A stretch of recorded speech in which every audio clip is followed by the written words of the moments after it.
Hello welcome again. તો આપણે આ વિડીયોમાં સ્વાધ્યાય 2.1 નો ક્વેશ્ચન નંબર 8 એ સોલ્વ કરીશું. બરાબર છે? ક્વેશ્ચન 8 છે આખો ખરા ખોટા. ચાલો હવે એક એક આપણે વાક્ય સમજતા જઈએ અને એનો આન્સર જોતા જઈએ. ચાલો પેલું ખરા ખોટું છે, શૂન્ય એ સૌથી નાની પ્રાકૃતિક સંખ્યા છે. તો ચાલો આપણે થિયરી વાળા વિડીયોમાં જોયું હતું, પ્રાકૃતિક સંખ્યા ક્યાંથી ચાલુ થતી હતી? તો 1 થી ચાલુ થતી હતી. 1 2 3 થી અનંત સુધી. એમાં 0 આવતો નતો. તો આમાં શું કીધું છે? પ્રાકૃતિક સંખ્યામાં સૌથી નાની કોણ? શૂન્ય. તો ખોટું પડે, કેમ કે શૂન્ય એ પ્રાકૃતિક સંખ્યામાં આવતી નથી. શૂન્ય એક એવી સંખ્યા છે પૂર્ણ સંખ્યામાં આવશે. ચાલો હવે બીજું જુઓ. 400 એ 399 ની પહેલા આવતી સંખ્યા છે. 399 પછી 400 આવે, પહેલા ના આવે, એટલે આ પણ શું આવશે? ખોટું. ચાલો શૂન્ય એ સૌથી નાની પૂર્ણ સંખ્યા છે.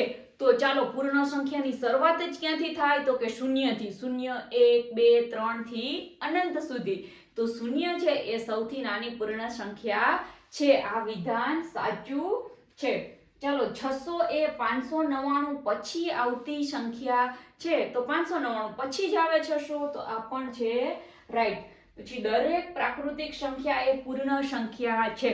તો ચાલો હવે યાદ કરો, પ્રાકૃતિક સંખ્યા ક્યાંથી ચાલુ થતી હતી? 1 2 3 થી અનંત સુધી. અને પૂર્ણ સંખ્યા ક્યાંથી ચાલુ થતી હતી? તો કે 0 1 2 3 તો અનંત સુધી. તો ખાલી પૂર્ણમાં એક 0 વધારાનો છે, પણ બધી જ પ્રાકૃતિક સંખ્યા શેમાં સમાયેલી છે? પૂર્ણ સંખ્યામાં સમાયેલી છે. તો આ વિધાન સાચું છે કે દરેક પ્રાકૃતિક સંખ્યા એ પૂર્ણ સંખ્યા છે, એમાં જ સમાયેલી છે. ચાલો દરેક પૂર્ણ સંખ્યા એ પ્રાકૃતિક સંખ્યા છે. તો દરેક પૂર્ણ સંખ્યા એ પ્રાકૃતિક સંખ્યા છે નહીં. શા માટે? કેમ કે પૂર્ણમાં સૌથી નાનામાં નાની કોણ આવે? શૂન્ય. તો પ્રાકૃતિકમાં શૂન્ય આવતું નથી. શૂન્ય સંખ્યા પ્રાકૃતિકમાં આવે નહીં, એટલે આ વિધાન ખોટું છે. ચાલો 2 અંકોની પૂર્ણ સંખ્યા. 2 અંકોની પૂર્ણ સંખ્યા પહેલા આવતી સંખ્યા 1 અંકની ન હોઈ શકે. તો ચાલો કોઈ પણ 2 અંકની એક સંખ્યા યાદ કરીએ. આપણે ધારો કે 10 યાદ કરીએ, તો એની પહેલા કોણ આવે? 9. તો 10 ની પહેલા 9 આવ્યો. 10 છે એ 2 અંકની સંખ્યા છે.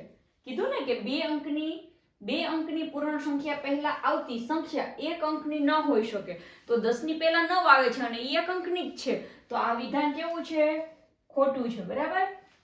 ચાલો 1 એ સૌથી નાની પૂર્ણ સંખ્યા છે. આ વિધાન ખોટું જ છે, કેમ કે પૂર્ણ સંખ્યા સૌથી નાનામાં નાની કોણ છે? શૂન્ય. આ રહ્યું, આ ખરા ખોટું અહીંયા છે. તો 1 સૌથી નાની પૂર્ણ સંખ્યા છે નહીં. આ વિધાન કેવું થશે? ખોટું. ચાલો હવે અહીંયા જુઓ, પ્રાકૃતિક સંખ્યા 1 ની પહેલા આવતી કોઈ સંખ્યા નથી. હવે અહીંયા થોડુંક શાંતિથી ને વિચારજો, ઉતાવળ કરતા નહીં.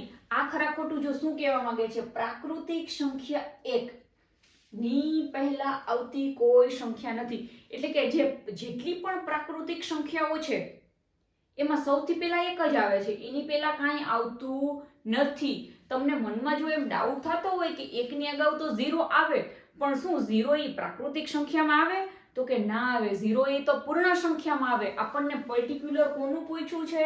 પ્રાકૃતિક સંખ્યાનું પૂછ્યું છે. તો પ્રાકૃતિક સંખ્યા 1 ની પહેલા આવતી કોઈ સંખ્યા નથી. આ વિધાન સાચું થશે, કારણ કે પ્રાકૃતિક સંખ્યાની શરૂઆત જ સંખ્યા 1 થી થાય છે. તો આ વિધાન કેવું છે?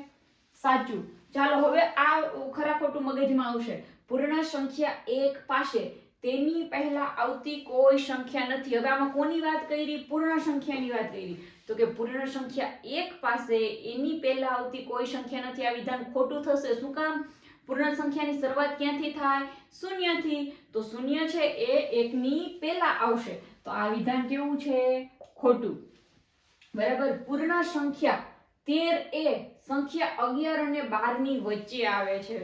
આ તો પેલા વાળાને આવડે. 11 ને 12 ની વચ્ચે 13 ના આવે. 11 12 અને પછી 13 આવે. બરાબર. આ વિધાનમાં સમજવાનું કંઈ જ નથી. સીધો જવાબ આવડે ખોટું. ચાલો પૂર્ણ સંખ્યા 0 પાસે તેની પહેલા આવતી કોઈ સંખ્યા નથી. હવે સાચું જો કે પૂર્ણ સંખ્યા 0 છે એની પહેલા કોઈ પૂર્ણ સંખ્યા આવે નહીં. 0 થી તો પૂર્ણ સંખ્યાની શરૂઆત થાય છે, એટલે આ વિધાન કેવું છે? સાચું. ચાલો 2 અંકોની સંખ્યા પછી આવતી સંખ્યા હંમેશા 2 અંકની જ હોય છે.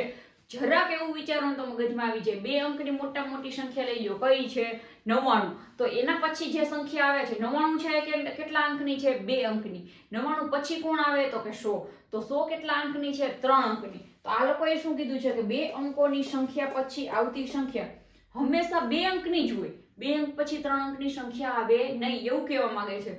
તો એવું શક્ય નથી, કેમ કે 99 પછી આવે 100 અને એ 3 અંકની છે. તો આ વિધાન પણ કેવું છે ખોટું. તો ખરા ખોટા તમને સમજાઈ ગયા હશે. આઈ હોપ તમને લોકોને આ વિડીયો યુઝફુલ થયો હશે. તો જો આ વિડીયો યુઝફુલ થયો હોય તો જરૂરથી તમારા ફ્રેન્ડ સાથે શેર કરજો.